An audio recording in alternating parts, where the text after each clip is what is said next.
In a year that has been so improbable, the impossible has happened. A shot on Elo. Good! The Bulls win!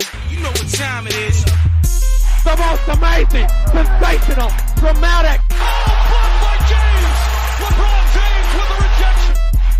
Holy cow! Oh my God! I don't believe it! It just continues! My, oh my! You believe in miracles? Do you know what time it is?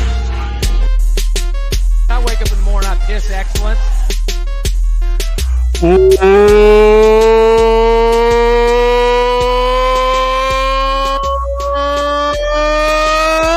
Welcome back into another episode of the Sports Hour. This is Mitch-Mo. And this is Dallen. Oh, man, it feels good to be here, Mitch. Episode 151, and we are live again. It feels good to do this. We had a lot of fun doing episode 150 live on Instagram, so we're going to make it a regular thing here. Episode 151 live on the YouTube and on the Twitter. So if you're tuning in, hello. If you're listening in the podcast form, hello to you. It's good to be here, Mitch. We're doing this, recording this on December 6th. It's a Tuesday evening in the midst of a fantastic part of the sports calendar. And we've got a lot to talk about, including a lot in the world of college football. The college football playoff is set. The New Year's Six is set. Bowl season, everything. And we're going to get into all of that today and then some more. First off, how you doing, my friend? You're looking good. Oh, thanks. You're looking pretty good yourself there, pal. No, doing great. Doing great. It's the most wonderful time of the year, Dallen. It's the Christmas season. And that it is. A lot of sports action going on. So the sports world never sleeps. I'm excited to get into all of that with you.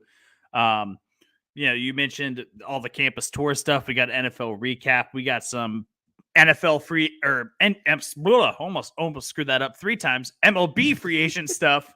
Yes. And a little bit of NFL news and all sorts of stuff that we're going to get into here. Yeah, absolutely. So let's not waste any more time. Let's jump into everything that we have. And you know how we have to do this, Mitch. We have to do it with the news. That's right. Let's get into the news and notes around the world of sports. Let's get into the news.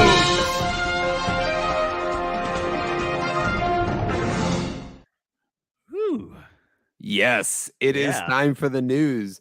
And we've got to start with a bit of NFL news. And this news came down today, and it was very surprising, very confusing, to be honest. And that is that the Tennessee Titans have fired their GM, John Robinson, today on Tuesday, December 6th. And it's a little perplexing because they have a 7-5 record right now. They lead the AFC South. They've been one of the more successful franchises over the last couple of years. He took over, I believe, in the last 6 years, he's been the GM, and they've been some very good years for the Tennessee Titans. And so why now? That's, I guess, my biggest question is we're in the middle of the NFL season. This is a playoff team. Why move on from the GM now, Mitch? What are your thoughts on this very strange move? I'm confused. This is a team that is just 2 years removed from being a 1 seed in the AFC. This has been a perennial playoff team for the last 3 or 4 years. Has won some big games. He's made some really good signings. I'm just speculating here. It's not like I have any sort of insider news or know something that anyone else does, but this seems like there's something internal here that maybe hasn't been made public yet. And I don't want to speculate and make accusations too early. But firing a guy who's been that good at his job over the last 6 years and do it in the middle of the year and very abruptly. It wasn't like there was anything leading up to this. Makes me think that maybe there was something internal that was kind of kept from the public that no one really knows about. And I hope that's not the case. But at least that would give a little bit of justification to maybe why this move was made at this time of the year. Yeah, you have to wonder if we're gonna see some report come out next week, right? About some sort of allegation, just because the timing of this just doesn't make sense. I mean, the only other speculation, and if this is really the case, this is the most petty, absurd thing I've ever heard, but they did just lose pretty handily to the Philadelphia Eagles. And A.J. Brown, their former star wide receiver, who their GM traded away, had a very nice performance in that win for the Eagles against them. And did the owner see that performance and go, that was so clearly the wrong decision that this guy has got to go? And if that is the case, then that is worse than any other reason. Like, that's just absurd. That now that's you would silly. I mean, what? I don't know what else to make of it, because that's the only thing that happened in the last week that I'm aware of, unless, as you said, it's behind the scenes. So certainly weird, odd timing for them to move on from the GM. But Ryan Cowden, the club's vice president of player personnel, will take over as the interim GM for now. But Robinson is the second most winning general manager in franchise history, 69 wins, including playoffs, under his stewardship, if you will. I mean, he has brought in some of their best players, including Ryan Tannehill, Derrick Henry, Kevin Byard. Some of the success stories they've had is in large part to the GM and the moves they made. So interesting move, but again, we don't know all the context clearly, and we'll see if there's maybe more that comes out here moving forward. But I would expect it. I would expect something at least, Yeah. So yeah, you would assume. Mitch, let's jump over to some MLB free agency talk here. As we've had heat up over the last couple of days and some moves being made, some major deals, and we're gonna lay all these out. Maybe just get some quick reactions to some of these big names making finding new destinations. A lot of pitchers, and we'll start there, Mitch, as Jacob deGrom, longtime New York Mets pitcher, is headed to Texas to join the Rangers on a 5-year, $185 million deal. The Mets, having lost their big arm, make a move themselves, bring in the World Series champion, Cy Young winner, Justin Verlander. He's joining the Mets on a 2-year, $86 million deal. Clayton Kershaw re-signed with the Dodgers on a 1-year, $20 million deal. Those three pitching moves. Let's start with those three pitching moves, Mitch, because I think a lot of them are sort of a domino effect of one another, right? The Mets, having lost deGrom, needing a big arm, made a bigger push for Verlander, securing $86 million on 2 years. It's 40. I mean, that's a lot of money at his age for one player. The Dodgers thought they were in on that deal with Verlander. When they realized they didn't, perhaps they're a little more keen to bring Kershaw back and make those moves. So it all seems like it's sort of, cascades one to another. Any particular thoughts about any of these players in their new digs? Well, deGrom's definitely going to help Texas out in their rotation. They were 22nd in Major League Baseball last year in ERA. This guy is a big game guy, 34 games out of the year. I mean, you could just count on him to start every 5 days, and he's gonna give you all of the pitching that you could possibly need. He just needs run support. He didn't have that for a long time in New York, right? So going to Texas, a little bit more of a hitter-friendly park. It'll be interesting to see how he adapts to that. Verlander going to the Mets. I mean, this has to be the oldest top two in a rotation in Major League Baseball with him and Scherzer. Yeah, but and a lot of money in those two, and just those two guys, a lot of money. A lot of money tied up, but a reuniting of the two from their Detroit Tiger days. So it'll be. That's true. I think it's a good spot for Verlander. Quite honestly, I think that this will be a great spot for him to get 2 years more out of his career in New York. And Kershaw, the 1-year deal just says that LA is ready to move on from Kershaw, and that maybe Kershaw is ready to move on from LA. Maybe it was a panic deal, like you said, essentially, that, they offered Kershaw after they knew they weren't going to get Verlander. But the fact that they weren't offering him multiple years here shows me that they're ready to move on from Kershaw, and that he was just kind of the next best option right now after Verlander, especially after a couple down years. Yeah, I mean, with where he's at in his career, I don't know if anyone's offering him a major anything, especially multiple years. So this is probably the best offer he gets to stay with the franchise he's been with his whole career. And I mean, listen, as a Dodgers fan, I'm all about it. He's one of the GOATs for the Dodgers in my mind. So, I'm happy. He's your generation Sandy Koufax. Yeah, so. No, 100%. So I'm happy to have him back, and it's fine. They didn't nothing too egregious there. Let's get into some of the position players moving around, and two notable deals here. Both former Dodgers now moving on to new destinations. Trey Turner is headed to Philly. The World Series challenger to the Astros this year, an 11-year, $300 million deal to join Philadelphia. Cody Bellinger headed to the NL Central to the Chicago Cubs on a 1-year, $17.5 million deal. Now, Trey Turner is obviously the most notable here, 11 years, $300 million, but there's some interesting tidbits that have come out in regards to maybe some of the other destinations he was considering in this free agency run. Yeah, Trey Turner was the most interesting one of both of these. I mean, he turned down a huge offer from the Padres to go play in Philadelphia. It would have made him one of the highest paying players in all of baseball, more so than Francisco Lindor. That big deal that he got.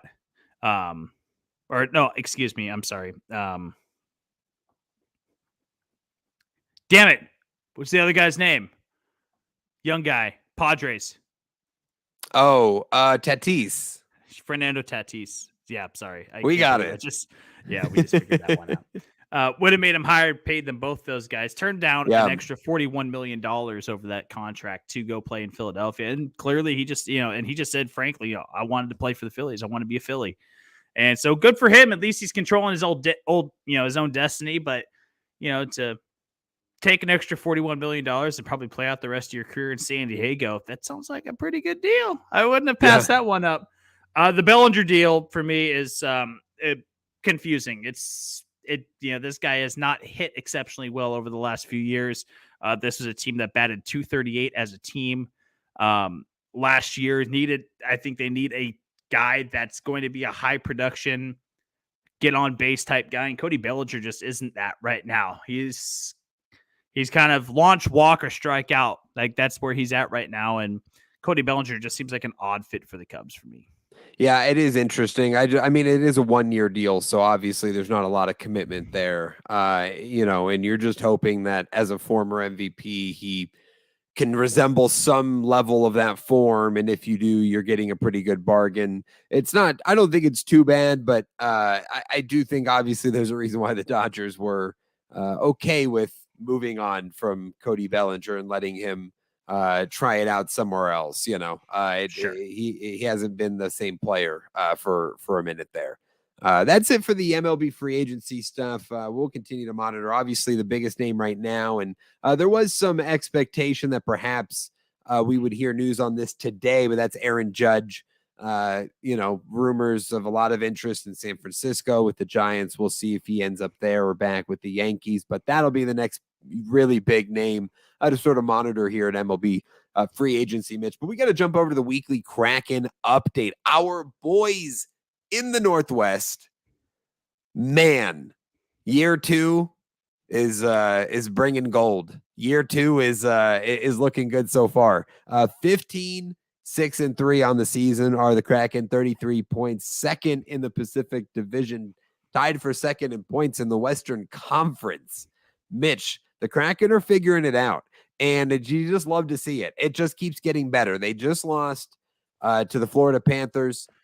That snapped a 7-game win streak that they had put together over the last couple weeks. So I mean, the boys are flying high at this point, and we're flying with them. I mean, it's good times here. It's good times. What do they say when everyone else team is balling? They're balling out. Are they pucking out right now? Like they're just. I do not. They're puckering up. I don't think that's it. No, I didn't say puckering up. What are you talking about? Puckering up. That was you. You came up with that. Pucking out. I don't know. I don't think that's word. It sounds like you're like almost swearing, Almost. You need to chill the puck out, You need to chill the puck out. No, they're playing good hockey right now. They're playing good hockey. Yes. Yeah, like you said, they snapped a 7-game win streak this last loss that they had. Things are good. Things are good in the PNW for the Kraken.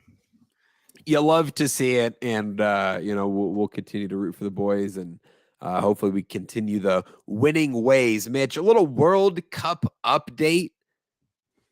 The boys in red, white, and blue representing the US of A. They fell in the knockout stage, the opening round of the knockout stage, to the Netherlands.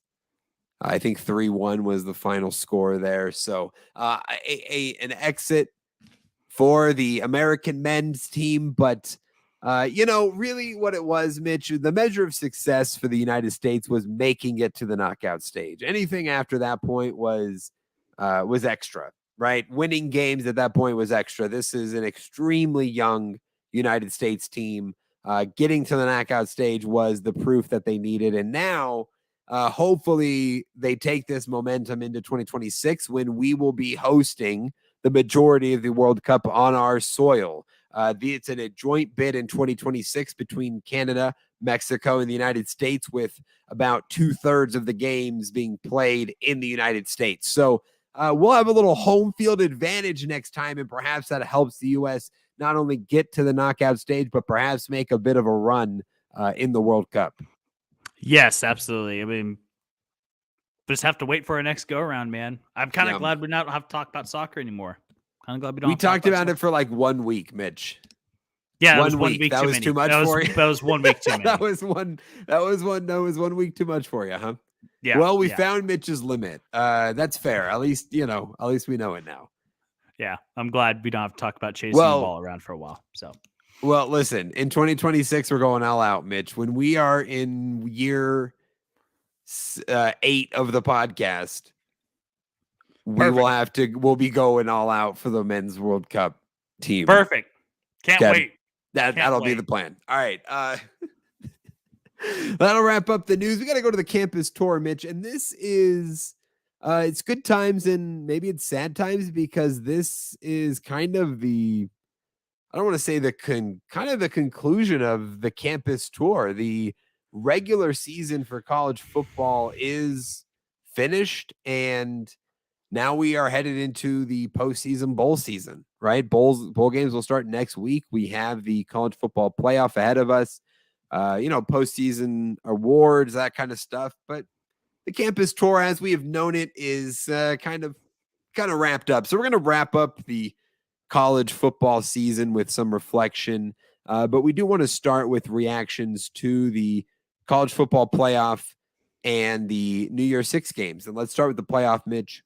Georgia, Michigan, TCU, and Ohio State, in that order, as 1 through 4, are the 4 teams participating in the college football playoff this year. Georgia will take on number 4 Ohio State in the Peach Bowl.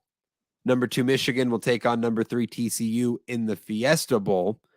And it was kind of an anticlimactic conference championship weekend, honestly. You had USC lose on Friday night to Utah in pretty big fashion, right? Caleb Williams gets banged up in the first quarter, and the Utes really put it on in the second half after trailing 17-3 early. Then you had TCU fall to Kansas, and it sort of felt like, well, now sort of what's going to happen with the playoff. Well, where it ended up is TCU, having lost in overtime to number 10, didn't drop them at all. They stayed at number 3. USC fell out, and Ohio State moved in. And I want to start with that, Mitch, and get your thoughts first. Do you agree with that? Do you agree with one loss Ohio State, who didn't make it to their conference championship game, getting in over 2-loss USC, who did get to that championship game, but fell flat. Yes and no. Yes and no. I mean, you can have mixed feelings about it. I can have mixed feelings about it. Yeah. I mean, USC made it to their conference championship game. Ohio State didn't. They probably deserve to be in over Ohio State. However, we just talked about last week about how a lot of conferences can be getting rid of divisions, and but how do we get the best teams in? Do I think Ohio State's better than USC? Marginally speaking, yes. I don't think they're that much better, but I have a problem with how far they bumped down USC all the way down to number 10. I have a problem with that below Utah. That's a little egregious, but you know what? As much as I think that, as much shit as I talked about, Ohio State, how much better Michigan is, Ohio State deserves to be in there. It's they're a 1-loss team. There's a lot of really good 2-loss teams, but it's hard to go 1 loss on the season. They probably should be in this conversation. Yeah, I mean, at first I felt a little weird about it, but ultimately I do think that this is the right call because I am with you. I think marginally speaking, Ohio State's probably better than USC, and USC does have 2 losses now, and they weren't impressive in that Pac-12 championship game. No. So you're rewarding a team off of a bad performance, and putting them in the playoff, which feels weird. And Ohio State didn't have a great performance against Michigan, but that's also their only loss. And that team is the number 2 team in the country and undefeated. So Utah's a 3-loss team who has 2 good wins against USC this year. Right. And so I think at the end of the day, that was correct. And I am excited to see this playoff. I am very glad. I was a little nervous. The best thing that happened for our Horned Dogs was that USC lost. Because if USC had won and TCU had lost, TCU would be at 5 and Ohio State would still be in. They would be at number 4 still. But they would have bumped a 1-loss TCU team out for a 1-loss Ohio State, I believe. So I am glad we didn't have to see that scenario and that TCU gets in the playoff and they get Michigan. And that's going to be a fun matchup. Ohio State, Georgia is going to be a fun matchup. I think the matchups ended up well. And I'm pretty excited about the playoff. How are you feeling? I think the 1-4 matchup is an easy one. I think that's sure. I think that's an easy take. Who's going to win that game? In my personal opinion, I'm really excited for the 2-3 matchup of Michigan TCU. I think that's going to be a hell of a game. Hell of a game. Take the under. Well, I don't know. TCU put up points in that. They put up some points, and so did Michigan. So I don't know. I was gonna say go to the under, but you never know in these games. I might take TCU in that game. Ooh, I might. I'm looking at the line right now. So Michigan's favored -7.5, over under 59 points. I think I would. What are you doing there? I'm taking the under. Ooh, yeah, that's a tough. That's a good I'm taking line. the under. That is a good line because I'm debating it too. I'm like, and then I'm just taking a money line. I'm not taking the spread. Oh yeah, I'm just taking Michigan -7.5. Yeah, that's certainly interesting. I don't want to bet points on that one. I don't think. Well, then why would I take the over under? I have no idea. Yeah, we'll see. What's Georgia, Ohio State, the 1-4 matchup? Georgia favored -6.5, over under 61.5. I'd take that spread. I'd take Georgia -6.5. But there you go. So very interesting matchups. Both those games are going to be played on Saturday, December 31st on New Year's Eve. TCU and Michigan in the Fiesta Bowl, Ohio State, Georgia in the Peach Bowl, the college football playoff. The rest of the New Year's 6, though, let's get into that right now, Mitch. We'll start with the earliest game Friday. This is December 30th in the Orange Bowl, the orangiest Orange Bowl they could have done. And I love them for doing it. Number 6 Tennessee at number 7 Clemson at Clemson. It's the Orange Bowl, so they're in Miami. But the two orange teams playing in the Orange Bowl, Mitch, I want all orange uniforms. I want chaos. Okay. I want all orange everything. And I want us to not be able to tell who the hell anybody is on the field. Like, that's what I want in this Orange Bowl. That sounds fun. That sounds great. I mean, that sounds like a nightmare for everyone. Just no one knows what the hell is going on. This should be a great matchup, though. I think this would be a fantastic matchup. Clemson and Tennessee, both teams that have had their own struggles throughout the course of the year, whether it was Tennessee's injury, Clemson's quarterback questions. This would be a really fun matchup between these two teams and the orangiest of Orange Bowls. Yes. Clemson favored in this one, -7. I'm sure that has a lot to do, one, obviously, with Hendon Hooker being out, but two, just how good they looked in the ACC championship game against North Carolina with Cade Klubnik, DJ Uiagalelei is in the transfer portal. We'll get into him and all the other transfer portal quarterbacks that there are, but they looked good in that ACC championship game. And Tennessee, obviously, without Hooker, not a great end to their season. So Clemson favored -7 in this one, over under 64 in the Orange Bowl. Mitch, after that, the Sugar Bowl. This is Big 12 versus SEC. So your number 5 Alabama Crimson Tide taking on the Big 12 champion Kansas State Wildcats. Alabama favored -3.5 in this one, over under 54.5. This taking place down at the Superdome in New Orleans. This is a really good matchup. This is a really fun one. I mean, you're a Crimson Tide fan. You're in the Sugar Bowl. That's a great destination, number 5 in the country. How are you feeling about taking on Kansas State? Tied by a million. Tied by a million. Okay. Yeah. I mean, look. That's how you're feeling? All right. No, that's just me being confident. But yes, no, this will be a really good game, I think. I think this will be a really fantastic matchup. Kansas State has been just very well-rounded all year long. Alabama has definitely had its ups and downs, despite only being a 2-loss team. I think they get on the right track, and they beat K-State by about 70, 80 points. I mean, final score, Crimson Tide 242, K-State 17. I'll give them 17 on that one. All right. Listen, they're going to be feeling good after that Big 12 championship. They're going to, get a shot at Alabama, a known program. Don't overlook the Wildcats. That was our dark horse Big 12 conference champ, and we were right. I mean, come on, Mitch, you can't overlook them. No, you can't. You can't. That's a very good team. That's a very good team over there. So, final 2 New Year's 6 games: the Cotton Bowl Classic at Jerry World in Arlington, Texas.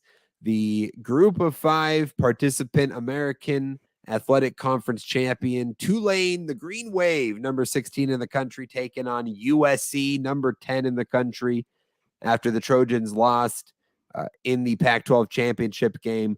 USC is favored -2 in this game, over under 62. Caleb Williams was banged up in that Pac-12 championship game against the Utes. So, this is on January 2nd, so he's got some time to heal up. We'll see, if it's a super serious injury, we won't see him. They'll save him, for next year, but so we'll see how that plays out. But I'm very great, happy for Tulane. That's a great opportunity. And USC, I think, like you said, they dropped quite a bit. To drop to number 10 from number 4, I think, is a little harsh, but ultimately I'm glad they're obviously deserving a New Year's 6 bowl. I'm glad they get that opportunity. Yeah, they definitely deserve to be in a New Year's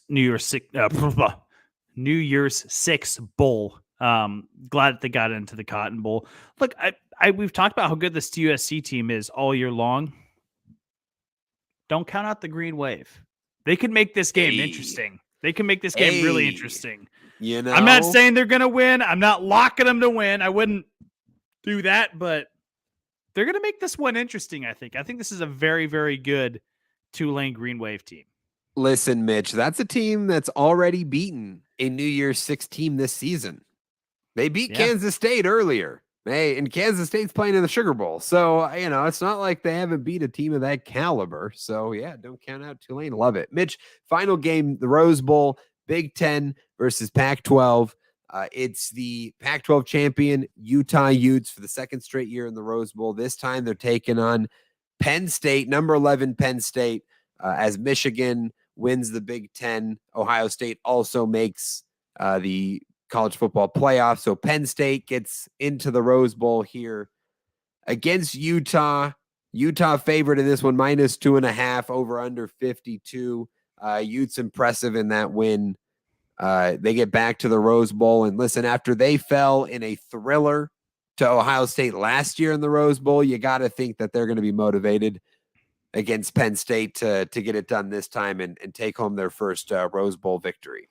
Yeah, Utah seems like over the last, I guess, few years that they've been in big games like this. They just have fallen a little bit short. And so a good redemption game against the Penn State team, I know you have not been high on at all. You think Sean Clifford's garbage. And you think that whole coaching, they're all frauds. So I guess a good opportunity for the Utes to try to get one done and get a Rose Bowl game and put it back in its rightful place. A Rose Bowl trophy belongs in the Pac-12. So let's just keep it there and let's go Utes. Let's go Utes. All right. Yeah, you'll love to see it. We'll actually be we're picking winners for every bowl game this season. We won't be doing it on the podcast, but we'll do it on ESPN on their little Bowl Mania challenge. So if you don't already follow our socials, the Instagram, Twitter, if you're watching this on Twitter, hello. If you're watching this on YouTube, hello. If you're listening to the podcast, we say hi to you too. Welcome or hello from the past because you're listening to this in the future. That's kind of trippy if you think about it. Yeah, a little bit. Just let that sit. Thank you. We'll be sharing a link to that bowl challenge group where you can compete against us, pick winners for every bowl game alongside of us. So we'll pick winners for the New Year's Six and all the other bowl action happening throughout the month of December. But Mitch, let's transition into some of these college head coaching openings that have found their new men, their new candidates. So we're going to list these off and get into a handful that we thought were most interesting. But these are all the Power 5 jobs and some of maybe the more notable group of 5 hires, starting with Nebraska, who hired Matt Rule, the former Panthers head coach. Yes, I chuckled when I said that. Matt Rule's the Nebraska head coach. Good for him, making a lot of money, so much money. Why do people keep paying that man so much money? You can't just pay him a little less. I mean, I'm not just saying like, he doesn't deserve it. I think you're bitter. I think less. I think. The Panthers just paid him an absurd amount of money, and then Nebraska was like, "Hey, we could do that too." I don't know. That's just fascinating. Well, he would have made it if he not gone to Carolina. He would have been making an absurd amount of money. We would have been paying. David Tepper would have been paying him. So thank God David Tepper, I guess, doesn't have to pay him that you're money. You're a prisoner of recency recency bias. He'll be fine. He's better. I'm sure he'll be great. I wish him all the best. I wish him all the best in Lincoln. I really do. I think he'll be fine in Nebraska. They could do much worse. They really could. So great for Matt Rule. Wisconsin hiring Luke Fickell, the Cincinnati head coach, moving over to the Big 12, not taking Cincinnati into the Big 12 era. He's joining Wisconsin, and Cincinnati's replacing him with the Louisville head coach, Scott Satterfield. Fascinating move, Mitch, where he is already a Power 5 head coach at a decent program, and he's leaving for a Group of 5 program, making a transition into the Power 5 level at Cincinnati. What does that have to say about Louisville? What does that have to say about Cincinnati? That's incredible. Can we talk about just those 3 in a nucleus real quick, or any comments on those 3, and then we'll get into some of the other ones? Luke Fickell was the best hire. Well, second best hire of this coaching carousel. I agree. So far. I agree. I have my favorite already, but this was the second best hire of the coaching carousel by far. This guy deserved a Power 5 job. Obviously, he was looked at by multiple Power 5 teams last year. Yeah, stayed in Cincinnati, Notre Dame, USC.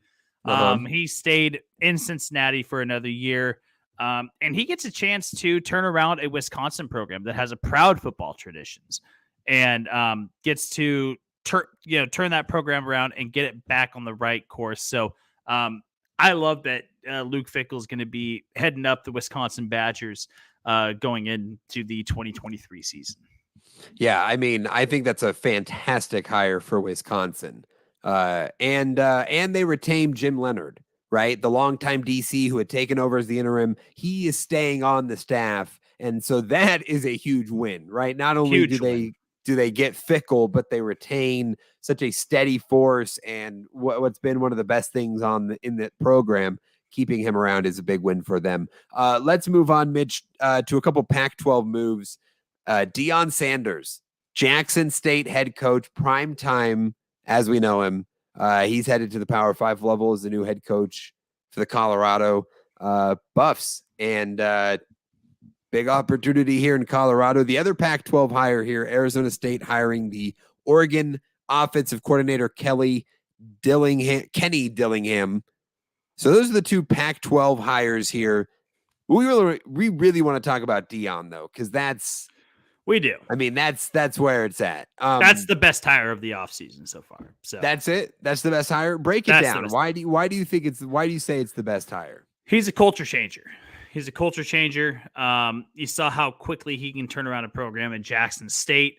You saw how quickly that he can turn around a recruiting trend, the way that HBCUs, FCS teams recruit. I mean, he wound up landing the number one recruit in the country, who now predictably is going to be following him over to Colorado, may not even play a snap for Jackson State. But Deion Sanders he's a good football mind, but he's a great motivator. Great leader of men. And Colorado, a program that has really struggled and has just flat out sucked over the last 5-6 years and has been almost irrelevant over the last 25, has an opportunity to bring in a guy like Deion Sanders and completely change the culture and the program as a whole. And Deion Sanders is again going to change a program to from its core inside out. He's going to change it in the best way possible. Yeah, I think what as I've been able to sit with this for a couple days, my take on this is that this is a reflection of the success that we've seen in Los Angeles this year with USC and how quickly you could overhaul a college football roster, right? At a certain point in March, after USC had moved on from the head coach, the transfer portal had been emptied, there were like 30 out of 80 scholarship players on USC's roster. And Lincoln Riley was able to bring in enough in the coaching staff and with his cachet, bring in enough talent that they were able to take what was an awful team of the last couple of years to the Pac-12 championship game. And yeah, they fell short against the Utes, but that is incredible. I did not expect that to happen. I did not think that you could overturn a college football roster that quickly. Clearly, Colorado saw that in the Pac-12 and said Deion Sanders has the type of cachet and recruiting ability and name to go out there and bring in the top talent to Colorado. And in a year or two, we can flip this thing really quick. We can be talented enough to compete. And we'll see if it works. If that actually works in another place outside of USC, because USC is a lot different than Colorado. But that was my first thought when as processing this news, is that they're trying to do what USC did. And for USC, it worked. And we know, as you already mentioned, some of the top recruits of the country were committed to Jackson State. They're following Deion to Colorado. He's going to get more. He's going to get a lot of talent in the transfer portal. He's going to get a lot of recruits there. So will it work in the terms of, can they get to a Pac-12 championship in a season or two? We'll see. But I mean, it's a bold move, but this college football landscape calls for bold moves. Yeah, it absolutely does. You have to be bold and able to keep up with the top tier cream of the crop programs in the country. You have to be bold in everything you do. I also love Deion's first team meeting when basically he told everyone, look at the transfer portal, you might want to take a look at that because I'm coming into town and I'm bringing my luggage with me, and it's Louis. Like he's bringing guys with him. His son Shador, who's the quarterback at Jackson State, who will presumably be the quarterback at Colorado when he transfers. All these highly touted scout, recruits that he brought in through his scouting at Jackson State. He's bringing a ton with him. And Colorado is going to be a program that I'll stake my claim on it now. In 1.5 college football seasons, Colorado will be a top 25 team in the country. Yeah. It's going to change that quick. I think Deion has the ability to change a program around that quickly. Really? I mean, again, we'll see. And I mean, we saw it at USC, right? And I was skeptical again. And Lincoln Riley's clearly more proven. Caleb Williams, we knew how talented he was. So, is it possible for them to turn it around so quick? Again, we'll see. But as I said, I mean, at Colorado, you're not competing. You need to do something. So these are the types of moves you need to make, and we'll see if it pays off for this university in what's going to be a power vacuum in the Pac-12. What better opportunity than now to take advantage of USC and UCLA potentially leaving, perhaps even more if Washington and Oregon do make moves. So certainly interesting. Mitch, we got a couple more to get into here. Head coaching hires. Let's start with Auburn, who's hiring the Liberty head coach Hugh Freeze, headed from Liberty back to the SEC, back to the Power 5 level with Auburn. Liberty's replacing Hugh Freeze with Jimmy Chadwell, the Coastal Carolina head coach, who's been a major success with Coastal Carolina in the Sun Belt. Now joining Liberty, who's making a move into the American Athletic Conference here in the next year.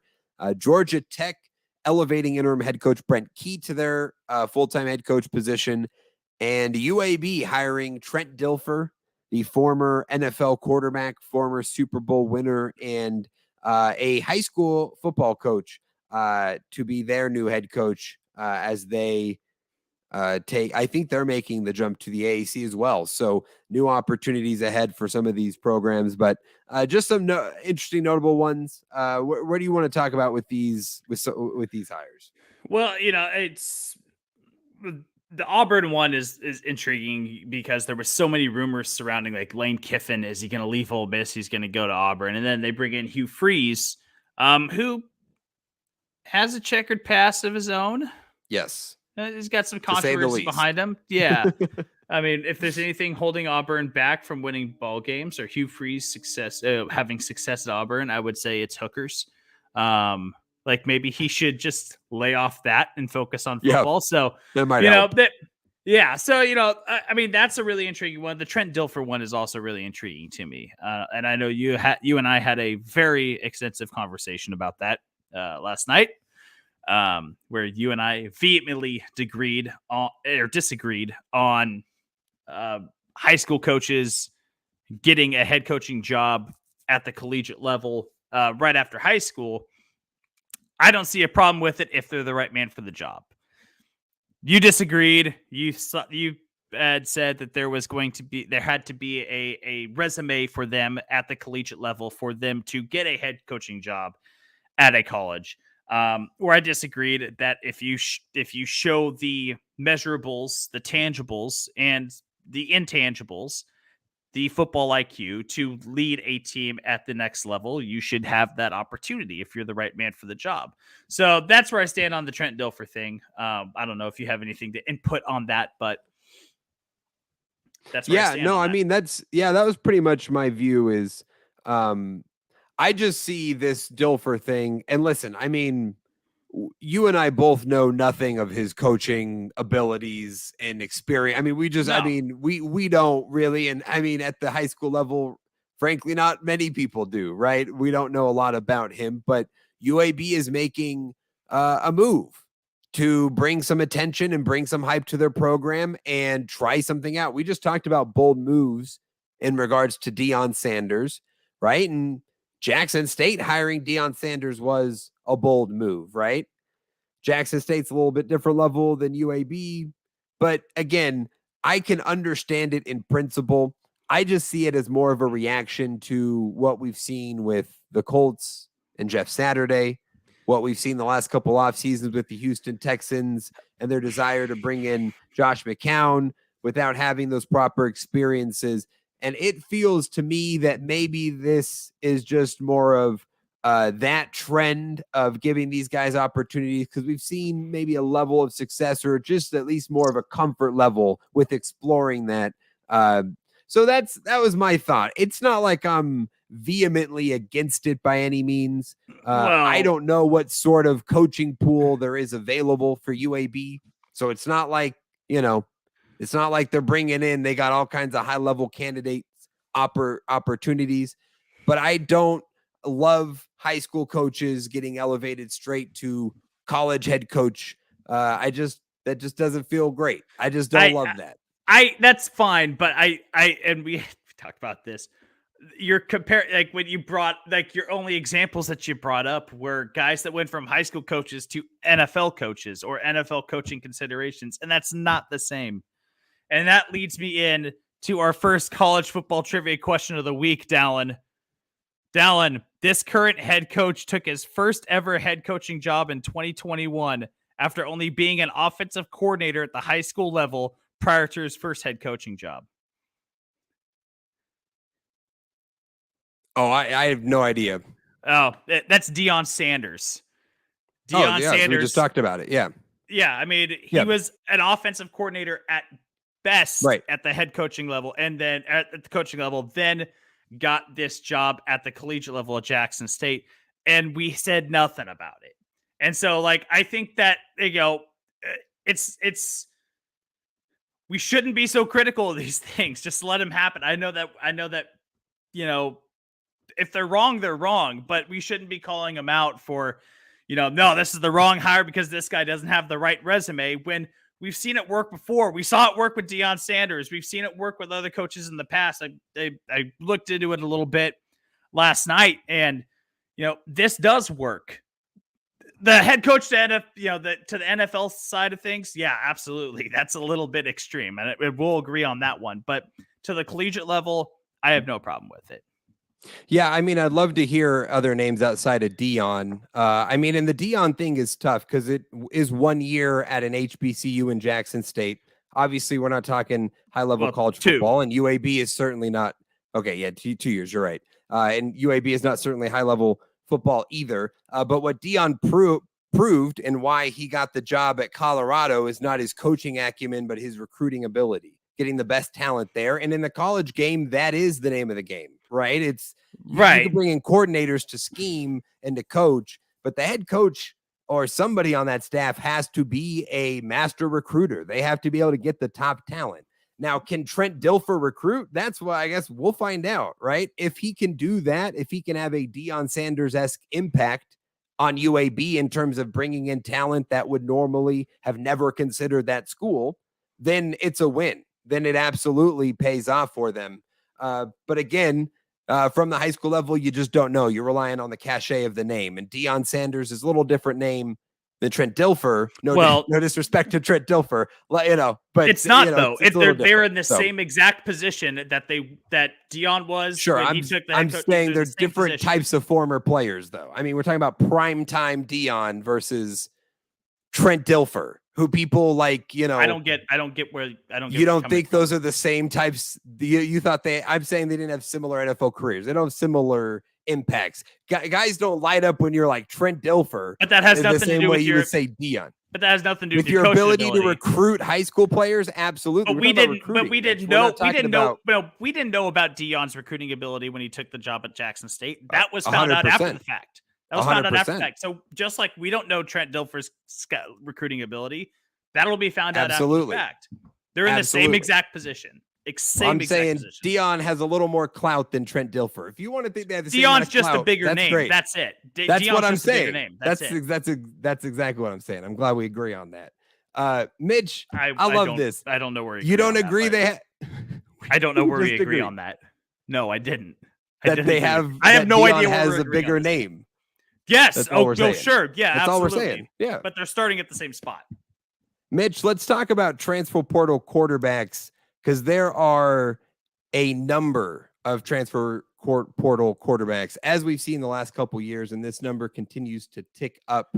The deadline sort of opened, I think it was midnight, December 5th, that anybody could enter the portal. So we've seen a number of names, just some of the more notable ones. And I want to get some speculation on what you think, maybe some interesting fits potentially out there. But some of the names in the portal right now, Devin Leary, quarterback from NC State, Keaton Slovis, the quarterback of Pitt, Graham Mertz, Wisconsin's quarterback, Drew Pine, the Notre Dame quarterback, Hudson Card, the backup at Texas, DJ Uiagalelei, I mentioned him earlier, who was Clemson starter for most of the year, Spencer Sanders, the Oklahoma State starter, Chance Nolan, the Oregon State Beavers starting quarterback, Brennan Armstrong, the Virginia starting quarterback, and JT Daniels, West Virginia starting quarterback, who entered the portal today. A couple guys have already entered and found a new home. Cade McNamara, the backup at Michigan, will be headed to Iowa, and Phil Jurkovec, the Boston College quarterback, staying in the ACC to head to Pitt and replace Keaton Slovis there. So those are some of the names in the portal, and expect to see more over the coming days as we're nearing almost 1,000 total names in the transfer portal right now. It's kind of nuts to see the amount of numbers, but it makes it fun. A lot of movement, guys finding new opportunities. Any potential fits you find most interesting here? I think it's going to take a little bit of time. I mean, these were a lot of new these are not a lot of new declarations for going into the transfer portal for me, at least, to find a potential suitor for any of these guys. But I think about some places that are losing quarterbacks, places like Alabama, places like South Carolina, places like all these guys. Notre Dame's going to have a vacancy now, right? Texas is stacked at quarterback. They with Quinn Ewers and Arch Manning coming into town. So like there are going to be a lot of vacancies. I don't know if I have a feel for where any of these guys are really going to go. Of course, you're a lot more privy to that. To me, you being in the college football space, but there's not one that really stands out to me just yet as far as who has the best fit possible for them. I think the most interesting schools right now to watch is going to be Tennessee, with the success that they had with Hendon Hooker, who was a transfer quarterback. If you're a transfer quarterback out there, I'm sure you're looking at that as a great possible destination. With Anthony Richardson declaring for the NFL draft with Florida, perhaps that is also going to be a highly sought after destination, and they may have their pick of some of the top talents out there. I think some of the specific fits, Devin Leary in Notre Dame feels like a fit that feels like it makes a lot of sense. That's one I'd be interested in. DJ Uiagalelei, I think, is going to be interesting. The most commonly talked about right now is UCLA with Dorian Thompson-Robinson. I think DTR could potentially come back for another year, but DJ is an LA, California kid. So perhaps he'd want to head back to the West Coast, and UCLA would give him that opportunity with what's been a pretty good team. So Oregon State, with obviously losing Chance Nolan, would, he want to go up to Beaverton. That's not LA. It's a little different. So that might be a tougher sell, but UCLA would kind of be one of those spots, especially for DJ, that I'd look for. But Spencer Sanders is probably the name I find most intriguing. I think it was 2 or 3 year starter at Oklahoma State, had a lot of success with the Cowboys. And so when you look at Tennessee, when you look at Florida, as we mentioned, maybe Notre Dame, maybe a Cincinnati, Wisconsin, where could you see a guy like that fit in? It will be fun to see over the coming weeks. Some of these guys will commit quick. Some it'll take some time, so we'll see how it plays out. But it's college football free agency now. That's the world we live in. Yeah, it's a madhouse. It's a madhouse, Dallen. These guys are going to be switching. Like Keaton Slovis being on this list, like he just got to Pitt, just got there. And just last year. He's out already again. So, I mean, JT Daniels will be on his 4th school. Started at Georgia, or USC, then Georgia, then West Virginia, and he's in the portal again for the final time. So he'll end up. It's the Wild West. Place. That is. It's the Wild West It's the Wild West. Dallen, I forgot. I had a less facetious, less sarcastic question for you for the college football trivia question of the week. If I can give it to you. Sure. Okay, cool. Because it has to do with the coaching carousel. I know that other one was sarcastic and brought up to make a point. So this one is the real one. So for college football trivia question of the week, 2 SEC coaches have ever won a conference championship in their first season. Johnny Vaught of Ole Miss and this head coach in 2013. Ooh. Oh, that's interesting. 2013. Okay, can I get a couple guesses? I want to say this is either an LSU or an Alabama. Okay. I don't know when Nick Saban started, though, but can I guess Nick Saban? I don't think the timeline's right, but you can. I'm just going to tell you, he started way earlier than 2013. Okay. So, okay. Yeah. I thought that was earlier than that. Who? I just don't know who the LSU coach would be. I'm going to, oh man. I'm going to guess Les Miles. Why not? No, It's Les not Miles. him. No. This is Gus Malzahn of Auburn. Gus Mal. I should have known the Cam Newton year. The Cam Dang Newton it. year, 2013. Hate to see it. Well, you'll that love was- to see it, but That was the real college football trivia question of the week, presented by. that was a good one. So. That was a good one. I like that. Thanks, man. Yeah. All right, Mitch, we got to get to our Heisman watch. So we've got 4 finalists for the Heisman, but we've been doing our own Heisman list, obviously, as the season has gone on. So we have our final 4 rankings. Let's start with our rankings, and then let's get into who the 4 actual Heisman finalists are. But let's start with our rankings. Last week, this is how our top 5 went. Starting at number 1, Caleb Williams. Number 1, Max Duggan, the TCU quarterback. Number 2, Hendon Hooker, Tennessee quarterback. Number 3, CJ Stroud, Ohio State quarterback. Number 4, Drake May, UNC quarterback. Number 5, we've cut it to 4 as there's 4 finalists, but the order has not changed. Our top 4 is the same as it was last week. We feel pretty good with that as the college football season is wrapped up. So again, number from 1 to 4, Caleb Williams, Max Duggan, Hendon Hooker, and CJ Stroud. We feel good about that, right? Oh, absolutely. I think that you can make a strong case for Max Duggan, but Caleb Williams is still the clear runaway guy right now as far as the Heisman race goes for us. Yeah, absolutely. Despite the Pac-12 championship game, the injury he sustained, unless Duggan was able to pull out that Big 12 championship, that'd have been a tough one for him to get. Williams has just put up big numbers this year and definitely deserving of being that guy. The 4 actual Heisman finalists are very similar to our list. Caleb Williams, Max Duggan, CJ Stroud, all in there. But the voters have Stetson Bennett as the number 4 guy in here, Mitch. And that is just dumb. That's just stupid and it's lazy. And they just saw Georgia at number 1 and said, reward the quarterback. Here you go. And listen, and that is nothing to take away from Stetson Bennett, who has been great. I mean, we've been counting him out since last year and he won a natty and they literally haven't lost a game in like 2 seasons or something. I mean, they've been absurd, right? At this level. And he has been incredible, but he's not top 4 in the Heisman. He's just not. Okay. Unless the Heisman is just supposed to be rewarded to the quarterback of the teams with the best record. But that's dumb and that's not how it's supposed to be. So I think that's ridiculous. It's like the most extreme version of a narrative award because like Stetson Bennett of, his whole path from Georgia back to JC, back up to Georgia, now winning a national championship. It's like the most extreme, corniest, cheesiest version of a narrative award that I've ever heard, having Stetson Bennett in the top 4 here. Not even close to deserving of this. The fact that Hendon Hooker was left out and not Stetson and put Stetson Bennett in is an absolute tragedy. I mean, this is like, again, not hating on Stetson Bennett. I think he's been great. He hasn't been Heisman great though. Not even close, even if they are undefeated. No, and I think that's the thing is Hooker should clearly be in there. Narratively, he has an argument for the best story this year in college football, and Tennessee one of the best stories despite his injury and the way their season ended.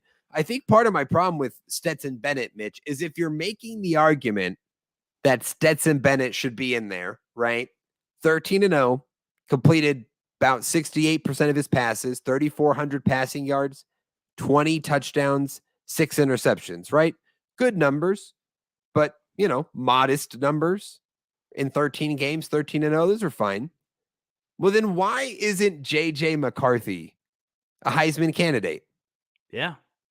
He's 13-0 as the starter for number 2 Michigan. He's completed 65% of his passes, 2,400 passing yards, 20 touchdowns, 3 interceptions.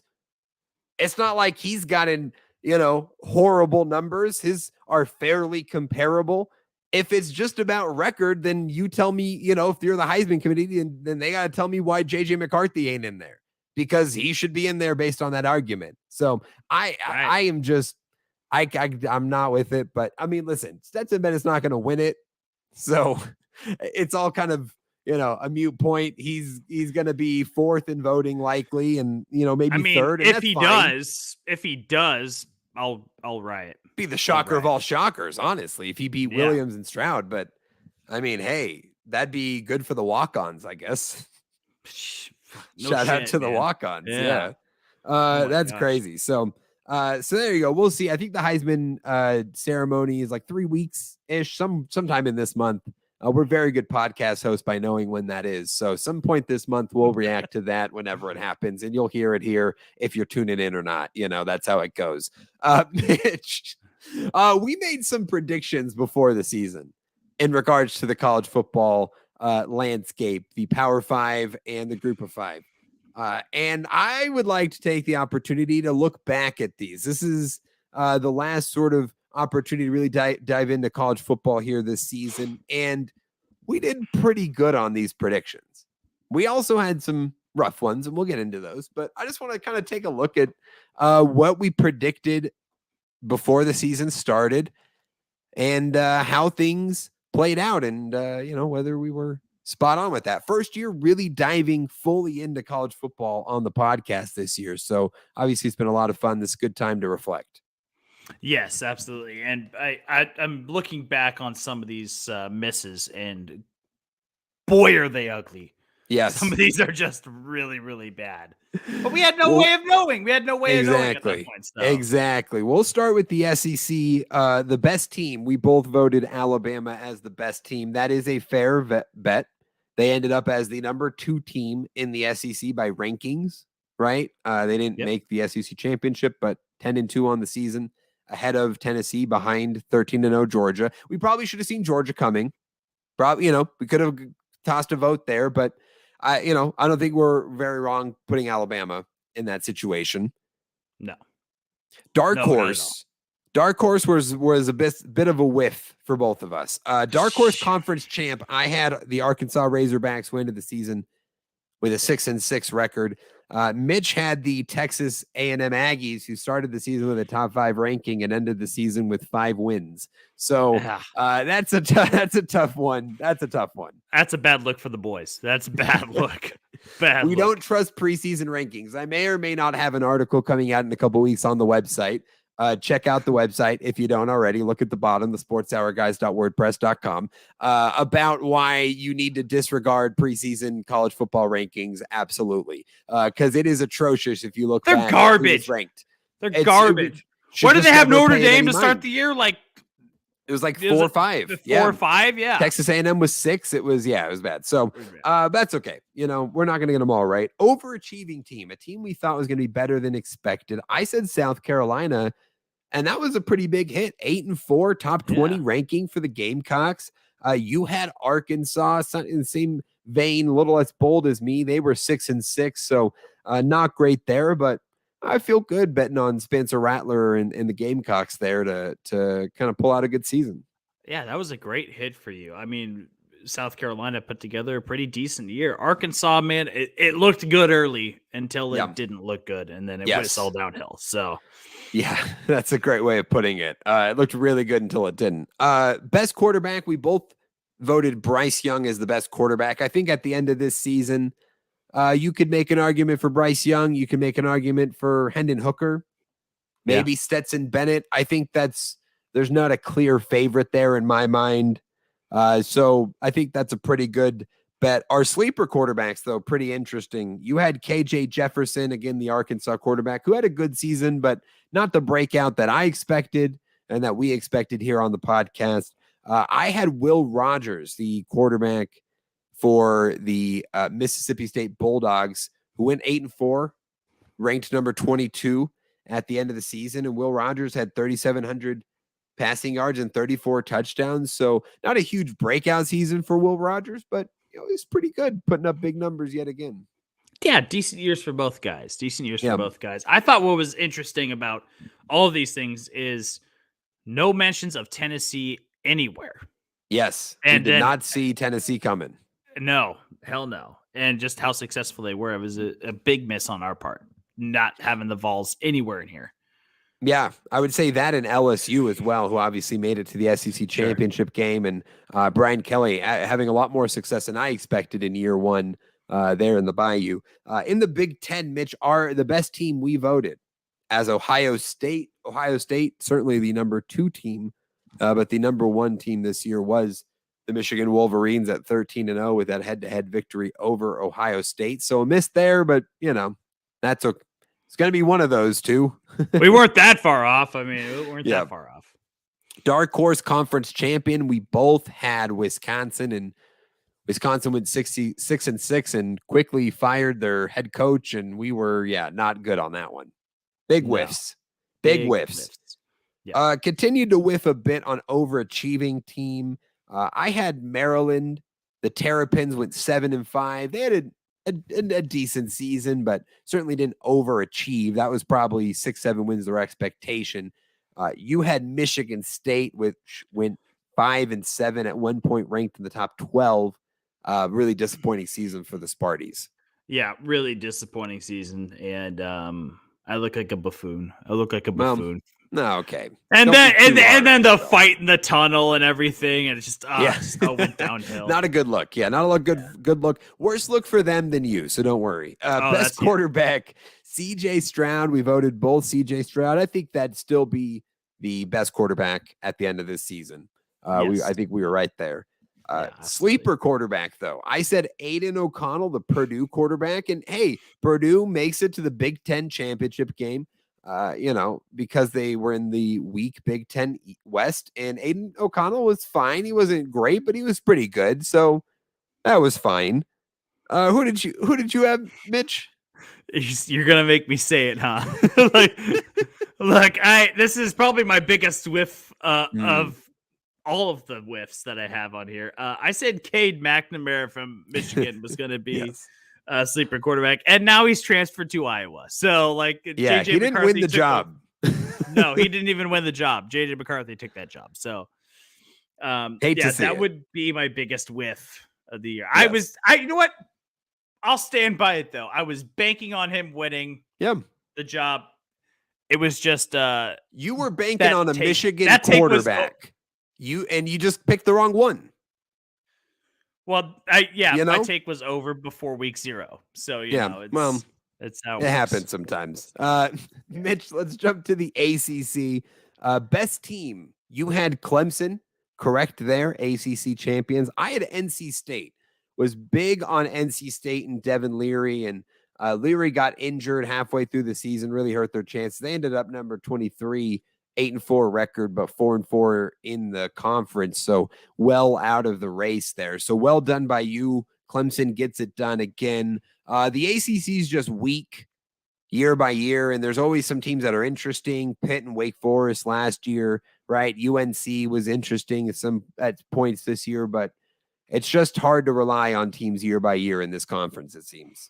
It's really, really hard. I mean, and then you just never know when Miami's going to show up, which they didn't.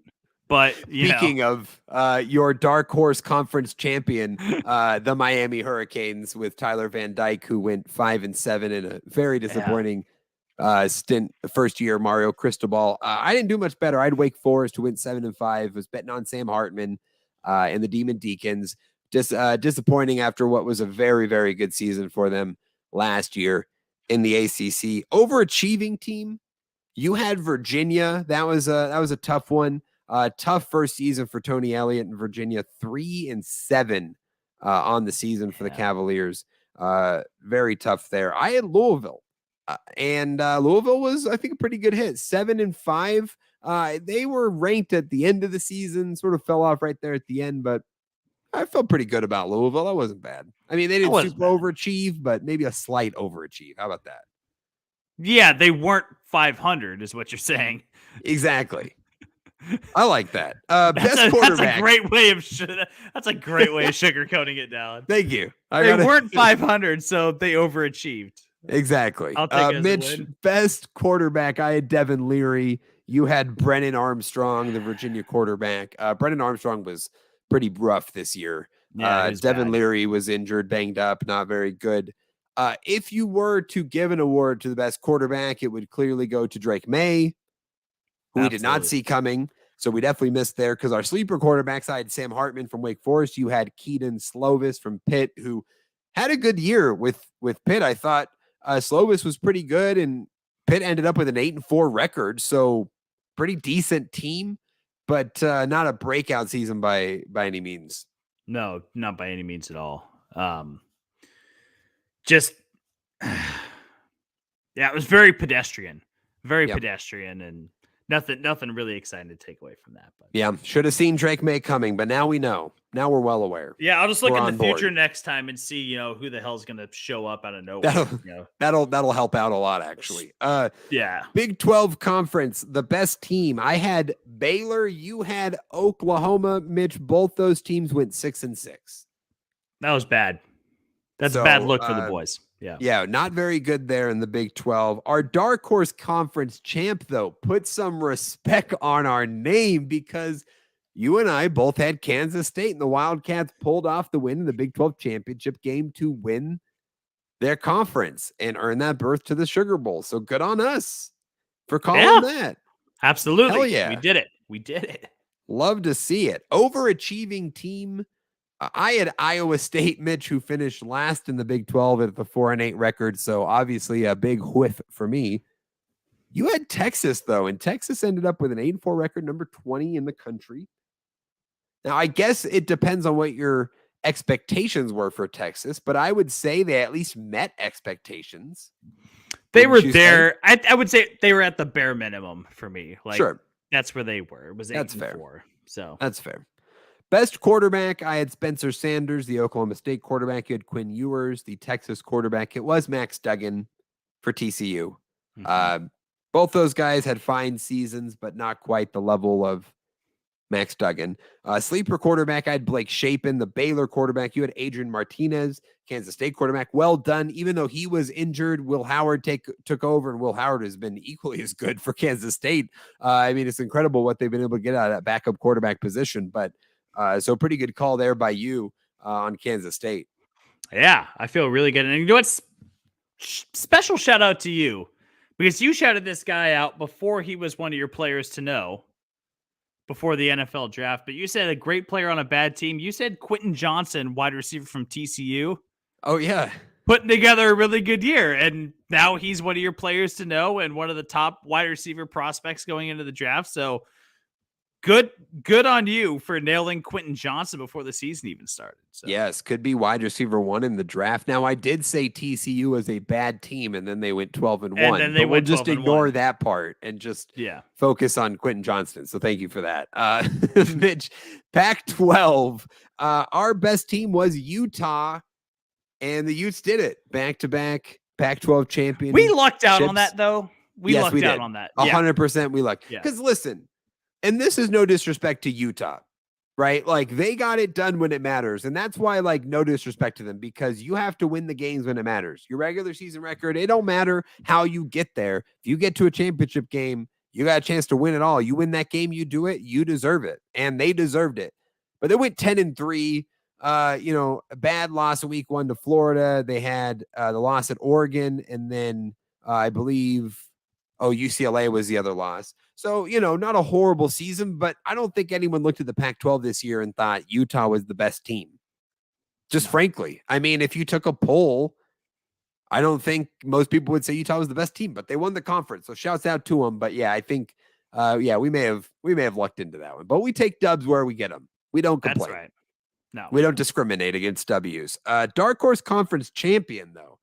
I had Oregon State.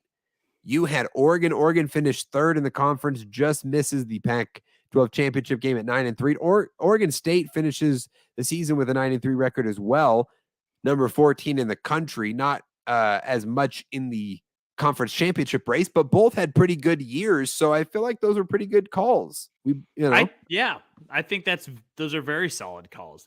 They were definitely dark horses at the end of it. So I would say that's a successful call for us. So. And a clean sweep in the Pac-12 for us because our overachieving teams were Washington and USC respectively. I had the Huskies high on Kalen DeBoer in his first year, and they went 10-2, number 12 in the country, just missed out on the Pac-12 championship game, just missed out on the New Year's Six, really a fantastic year led by Michael Penix, the quarterback from Indiana. And USC goes 11-2, makes it to the Pac-12 championship game, obviously falls short, but I'd say both those teams overachieved, and we did great in the Pac-12. We were nailing predictions. It's going to keep going. We nailed all these Pac-12 picks. That is true. Yeah, best quarterback, Caleb Williams. No question there. We were on it, and he's probably going to win the Heisman. So, right. Good call there. Sleeper quarterback. I had Cam Ward from Washington State. He had a good year, but not a great year. He's the incarnate word transfer, highly touted in the portal last year. Ended up at Washington State. Good year, but not a breakout year that some expected. But you had Bo Nix. And man, were you right about that. I was always out on Bo Nix, was not going to be ready to jump on the train, but you were not as resistant, and it paid off for you, my friend. Well done. Yeah, as much as I don't like the guy at all, it was it was a reluctant sleeper quarterback pick, but I'm glad I got to be on the hitting end of that. I got to be able to hit call on that one. So absolutely, yeah. Group of 5 level and the independents. This is the final predictions. We had best group of 5 team, the team to win and earn that New Year's 6th berth. We both picked the Houston Cougars, who finished 7-5 in the American Athletic Conference. So not very good by us. They were pretty disappointing this season. Started the season top 25 team. Dark Horse New Year's 6, Fresno State. I had Bulldogs who made it to the Mountain West Championship game. And you had SMU, the Mustangs, who also went 7-5. So not great there with our group of 5 picks. That was tough. Yeah, very pedestrian, very mediocre. I mean, decent teams, but certainly did not perform to the level that we thought they were going to perform at. So yeah, best group of 5 quarterback. I had Jaron Hall, the BYU quarterback. You had Jacob Hayner, the Fresno State quarterback. Sleeper quarterback, I had Grayson McCall from Coastal Carolina. You had Tanner Mordecai, SMU. He certainly put up some big numbers. I feel like these were all good. If you looked at, the American Athletic Conference, the Mountain West, and you consider, Liberty, BYU, outside of maybe Notre Dame, I wonder who you would say the best quarterback is. I think Jaron Hall is probably high up there. I'd say Clayton Tune from Houston, despite them not having a great season, he certainly put up some big numbers there for the Cougars. But I feel like that one's kind of a tough call there, but all those guys we picked had pretty good seasons. Hayner missed some time with an injury. It was tough to see, but yeah, you mentioned guys like Clayton Tune and Jaron Hall and Tanner Mordecai put up the big numbers. Like it feels like there's about 4 or 5 guys that you could put in that conversation and make an argument for, but none of them really stand out above the rest as the clear definitive group of 5 best quarterback, independent best quarterback and everything. No doubt. Well, that was our college football predictions before the season. Fun to look back and see where we got right and wrong. And again, this first year covering college football fully on the podcast, we'll continue to do that as we continue the podcast next year. looking forward to that. We got a comment on YouTube, by the way. I got to shout out Tanner Piseni. Thanks for tuning in. The Italian Stallion said Maryland was garbage. Yeah, they were. Maryland was cabbage. And I had Taulia Tagovailoa, the younger brother of Tua, as one of my quarterbacks to know this season. And he had a decent season, but I was hoping for a little more of a breakout from the younger brother of Tua. So we'll see what happens with him. But yeah, Maryland, not great. Terrapins, more like Turdapins. Turd-a-pins. There you go. Yeah, I don't know. That was fun. You gotta try it out. That was fun. That was fun. That was cute. Mitch, our games to watch, we got to wrap this up because last week was our final picks. We had all the stakes, the super lock on board. I was down 9, and this is how it went. Utah, USC, we both picked the Trojans. We both missed there. Kansas State and TCU, we both picked TCU. I had TCU in the super lock, locked the over. And Kansas State won, so -3 points for me there. Georgia, LSU, we both picked Georgia, both get a point. UCF, Tulane, we both picked Tulane. You super locked Tulane with the over and hit it, so 6 points for Mitch-Mo. Purdue, Michigan, we both picked Michigan. You locked Michigan, and that got the dub there, so you get 3 points. And North Carolina, Clemson, we both picked North Carolina. I locked North Carolina, and Clemson took care of business, so Mitch, you walked away with 10 total points. I walked away with -1, and that puts our season total in the picks to 49 for Mitch and 29 for myself. An absolute demolishing in our games to watch this week on the college slate. I was being paid to watch college football for most of this season, and you kicked my ass in these picks. So I don't know what that says about my ability to do that job. I mean, I just I don't know. I guess I should look for a job to watch college football that I can get paid to do it, because I do that shit for free and damn am I good at it. So good win. It was a good win. It was a good battle through and through. Some tight weeks, some lean weeks, but I feel like this week really was the one that really kind of sealed it and put away, because as we talked about before the podcast, I mean, things could have gone in the opposite direction, and we're talking to a different winner here. I mean, we're talking about you being ahead. I mean, it was you were only an down 11-point swing this week is what you gained. 10 points to -1, and I was down 9. So yes, it just goes to show the lock super lock combination. It was out there for me if only I could hit it, but as I proved this year, Mitch, it was not in the cards for me. This was not my game. This was all you. Well done, my friend. It happens, man. It happens. No, thanks, buddy. Gotta give you the shouts out. I won't make you refer to yourself as Professor Pee-Pee Fingers again. You know, we'll just call it a W and move on. We'll just call it a maybe W next time I'll get the reference too, you know. Yeah. Oh, that's right. You weren't a Ted Lasso guy yet. That's why. Listening back to that, I was embarrassed. I was like, "Oh man, come on, Dallen. What the hell? What are we doing?" Oh, you'll love to see it. Well, that's it for the campus tour. We're gonna take a break and hit a mid-roll, and on the other side, we'll get into our NFL Week 13 recap and our quick picks for Week 14. So stick around, and we'll be right back. Thanks for checking out the Sports Hour today. We appreciate you wherever you're listening, but if you haven't already, we recommend you check us out and give us a listen on Anchor. Anchor allows us to provide the best product to you. You can go support the Sports Hour and become a permanent part of the show, like my saint of a mother Sammy and my father David did. You can even leave us voice messages with your thoughts and opinions that we can use on the show.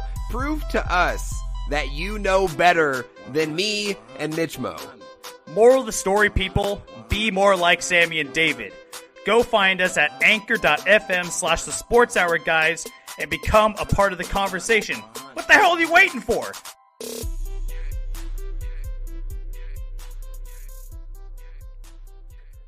Welcome back. It's good to be here. Oh man, you love the live mid-roll. We had fun on Instagram Live last week. The Instagram was great. And if you were tuning in, we appreciate you tuning in. But it's this is fun doing it on this platform. You're watching on YouTube, you may be watching on our Twitter, but we're streaming through StreamYard. It allows us to have the nice little ticker below as you see the listen to the podcast links. It allows us to play our sounders live for you as you're listening, not just in post. We get the little logo in the corner, so it's all great. We love StreamYard. We're excited to be exploring these lives and doing this moving forward. But Mitch, it's time to jump into the second half of this. Yeah, Tanner, I don't appreciate that comment, by the way, of our faces are gone. Oh, good. Their faces are gone. The good news for you is you could just put your phone down and then you could just listen to us. It'd be like the normal podcast thing. That's right. You don't have to look at us. No, you don't. You don't have to at all. This is your choice. Just because you said that, I made our faces bigger. Hey, what's up, guys?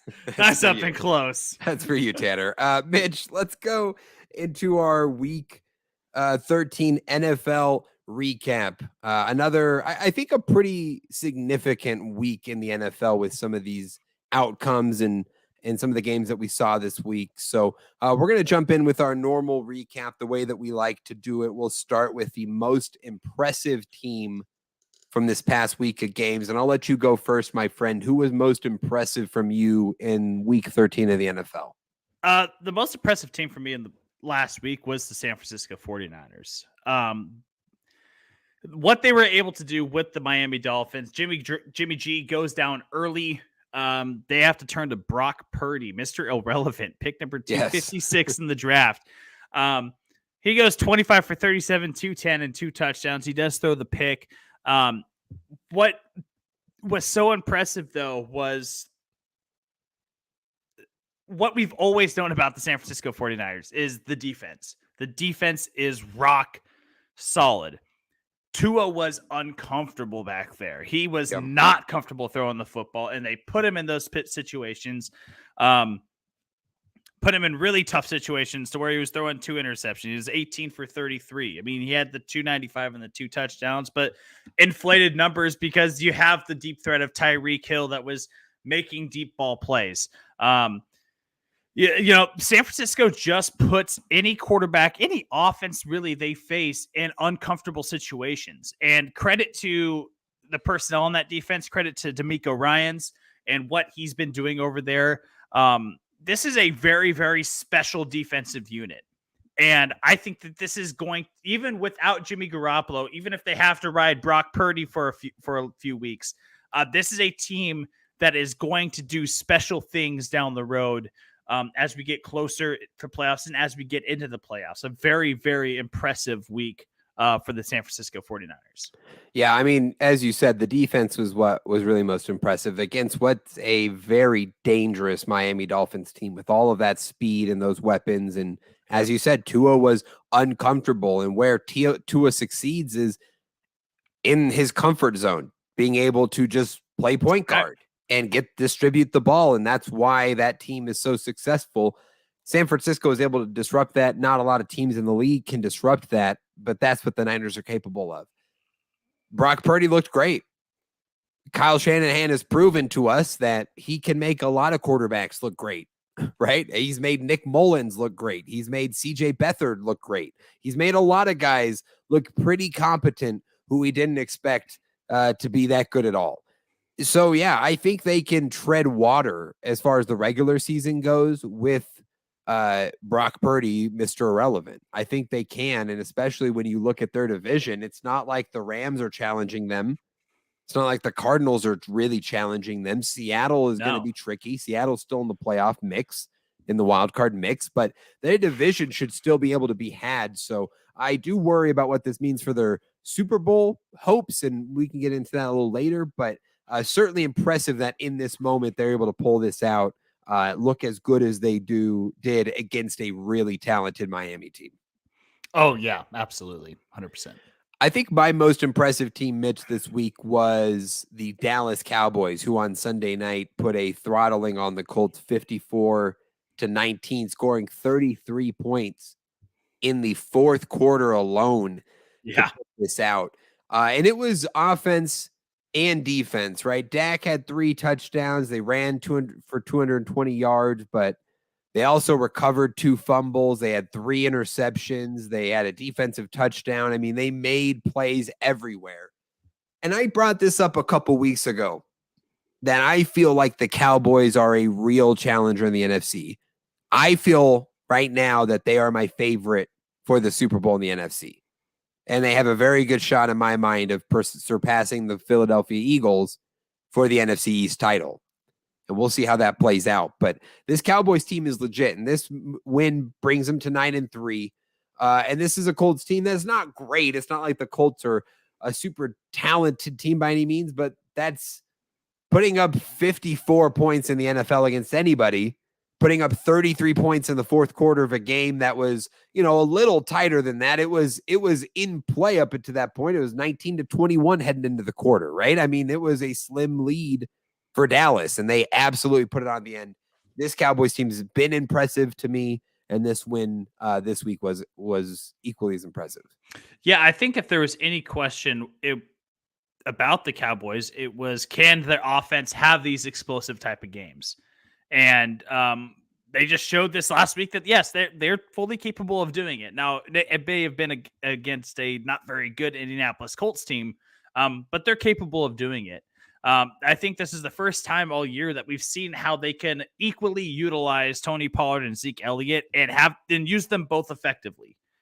They don't have to commit fully to one of them. Take a little workload off of Dak and give Tony Pollard and Zeke Elliott 15 touches each.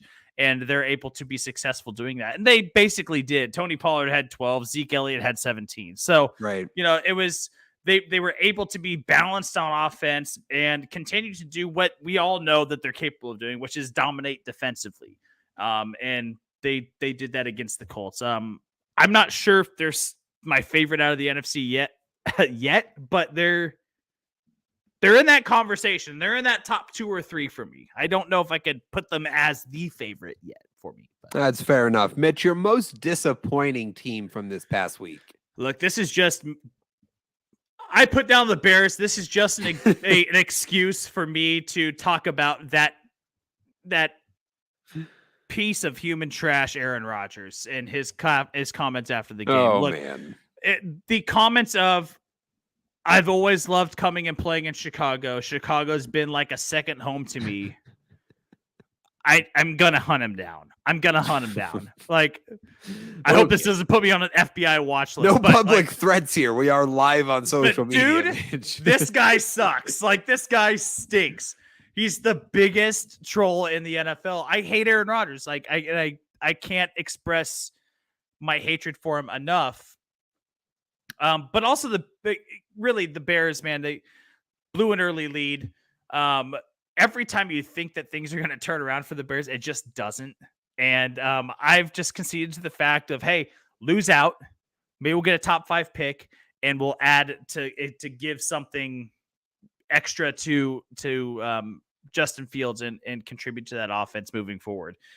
Just get a top 5 pick now. I don't care if they win another game the rest of the year. I'm probably still picking them to win, but I really don't care. I really don't care. I would be. I really don't care if they lose their next 4 and they wind up 3-14.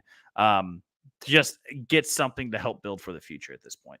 Yeah, I mean, listen, you'd love to have the hope of potentially the playoffs and, if we win out, if we do this, do that. But yeah, ultimately for Chicago, they're best off losing as many games as they can and being in a position, Mitch, to trade back, to trade out of the number 2 or number 3 spot, hopefully get a king's ransom for somebody desperate for a quarterback, still get a fantastic player and then some, right? Like, that is the best case scenario for Chicago, and they will be well positioned to do that.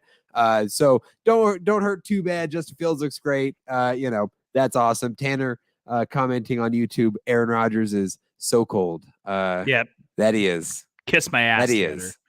No, he's not. Kiss my ass. He's a rat. He's a my rat. most disappointing team, Mitch, was the Los Angeles Chargers, who fell to the Raiders 27-20 in Vegas at Allegiant Stadium. And it drops the Chargers to 6-6 on the season. It drops them to the 9 spot in the AFC.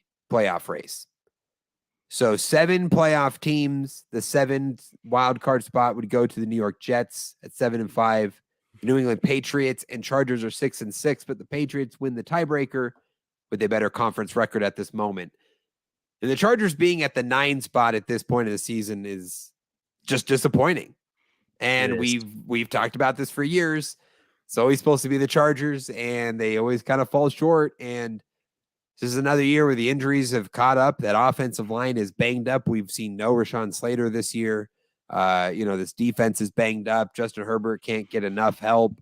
This run game is non-existent yet again. And the Chargers are set up to fall flat yet again and miss the playoffs. And this is like, we're running out of time with Justin Herbert on a rookie deal. Like, this is when you're supposed to take advantage of it and win at the highest levels, when these guys are cheap. When you start to paying $50 million a year for your quarterback, you start handicapping your ability to win games. So the Chargers better figure this out quick, because Herbert is going to get really expensive very soon. Well, I mean, clearly this is now or never right now for the Chargers and Justin Herbert, right? Like, this is now or never. You can get this done right now and start figuring out how to win. I'm more worried about Brandon Staley. And we talked about him as potentially being a guy on the hot seat, as one of those AFC coaches that is going to be out of a job at the end of the year. I'd be really scrambling and trying to figure out what the hell I'm going to do to try to get this team at least into a wild card spot.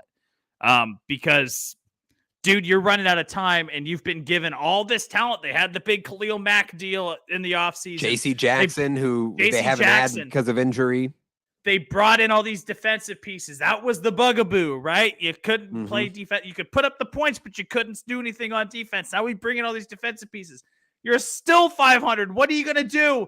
It's now or never for Brandon Staley if he wants to keep his job in Los Angeles. And I think that some drastic measures need to be made. Why not just go for a Hail Mary, dude? If you miss, you're out anyway. So do something that's going, do something big that's going to make a difference to get this team into a wild card position.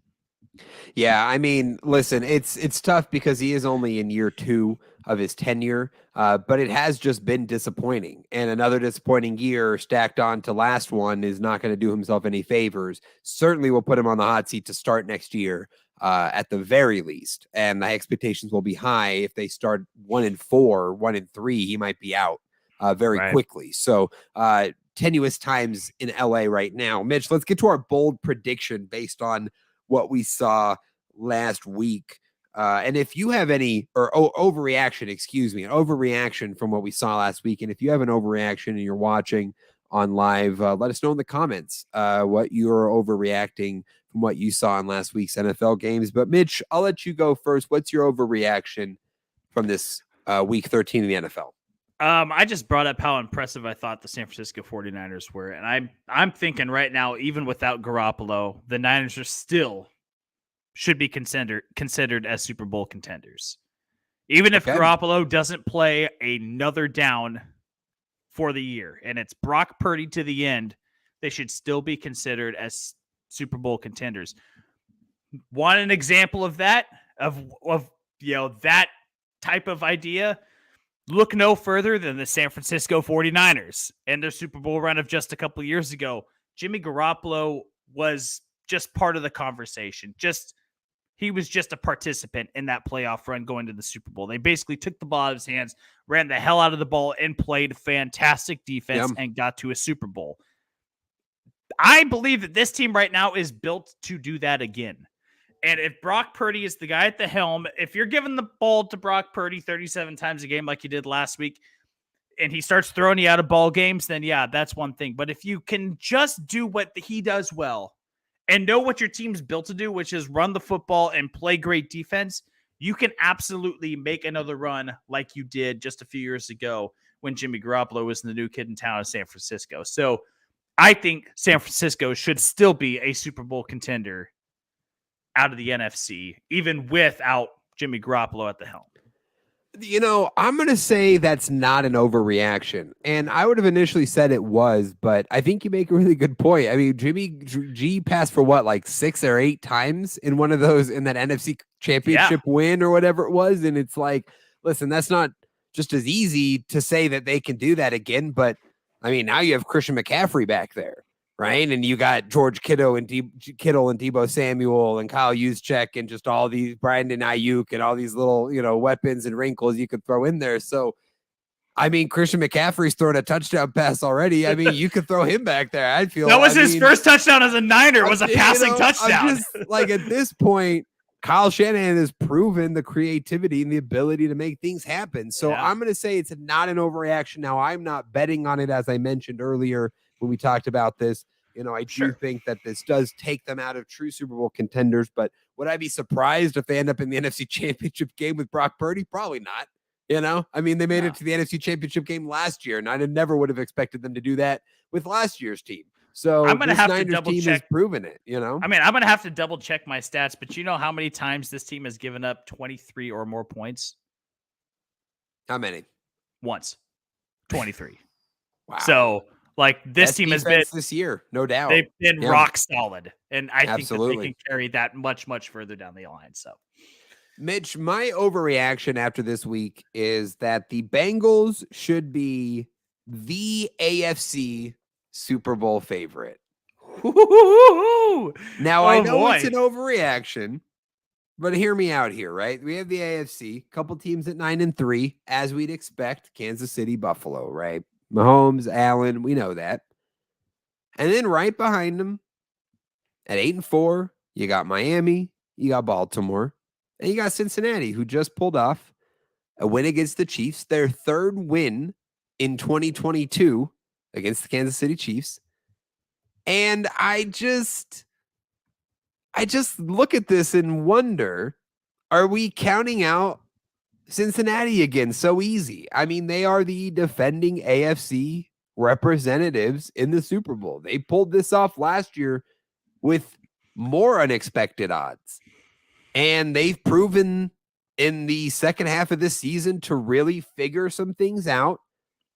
The offense is really clicking. The defense is playing well. They knocked off Kansas City yet again this past week. And I feel like maybe we should be at least putting them next to Kansas City and Buffalo up there. Are we being too quick to count them out? Look, I'm going to stand by that Buffalo is still the favorite out of the AFC. I've been that since since April. I've been that way. I'm going to stand by that. They're 9-3. They're still number one in the AFC. I'm going to stand by Buffalo. I don't think it's an overreaction that you think Cincinnati should be a favorite, because with as wide open as the AFC is and how much really, really good talent there is in the AFC, it's pretty subjective, I think, right now, who you think the best team is. Yeah, and I think I think you could make a case for a lot of different teams. Cincinnati being one of them. So, like, I don't agree with you. I don't think Cincinnati is the AFC favorite, but I don't think that's an overreaction to think that. I think that you could absolutely make a case for Cincinnati to do that. And like you said, one of the strongest points that they're going to have is they are the defending AFC champions. And here they are sitting at 8-4 towards the top of the AFC. They just happen to have, 3 or 4 really good teams ahead of them right now. And so what makes anyone think that they're going to take a step back and somehow not be able to put themselves in that position again? So, not agreeing with you, but I don't think that's an overreaction. I think you can definitely make a strong case for Cincinnati. Absolutely. Let's go. I like it. Mitch, MVP of the week. Who do you got? I got Jalen Hurts. Jalen Hurts balled out. With the 4 touchdowns, the passing for 380 yards, rushing for 12 and another touchdown on the ground. Absolutely just balled out this last week against the Titans. So I got Jalen Hurts as the MVP.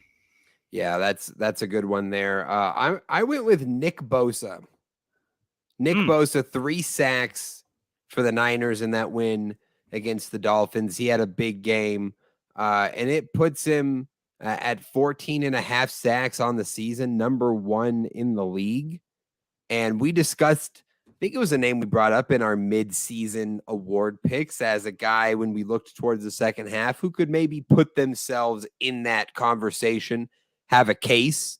And he's certainly making that case, as we just discussed. Niners, best defense in the league, I feel. So best player on the best defense wins best defense player of the year. Makes sense to me. Nick Bosa's putting it on. I think he's got a strong case for defense player of the year right now. I like it, buddy. Big L, the big L of the week. I'll let you go first here. Who did you pick for your big L? I gave it to the Los Angeles Rams, and basically with this loss, it knocks out any sort of long shot chance they had at making a playoffs and just caps one of the biggest Super Bowl slumps in recent history in the NFL. I mean, this team has been just god awful bad. They've the losers of 6 straight, been outscored by 79 points over the course of the year, 3-9 on the year. This is just a really, really bad look for a defending Super Bowl champion. And I think Aaron Donald right now is regretting signing that extension. I would really regret it. I'd just be like, I don't think you regret the money. Nah, but the money and retire next year. Actually, I guess so. Retire at the end of this year, Aaron. You got your money. Just right off into the sunset, buddy. Yeah. You got your Super Bowl. Take it easy for the rest of it your might life. be him. We might see Sean McVay go. I mean, after a season like this, you could see a lot of guys leave town, and it could change very quickly in Los Angeles. It's certainly not what you'd expect for the defending Super Bowl champions. Mitch, that does it for our Week 13 recap. Let's wrap up the podcast with our NFL quick picks for Week 14 and to recap our picks last week. Mitch with an incredible 12-2-1 record in our picks last week. Well done. That's one of the best you'll see from us. I mean, we don't often hit numbers like that. So I got to shout you out there with the big week, thanks, 12-2-1.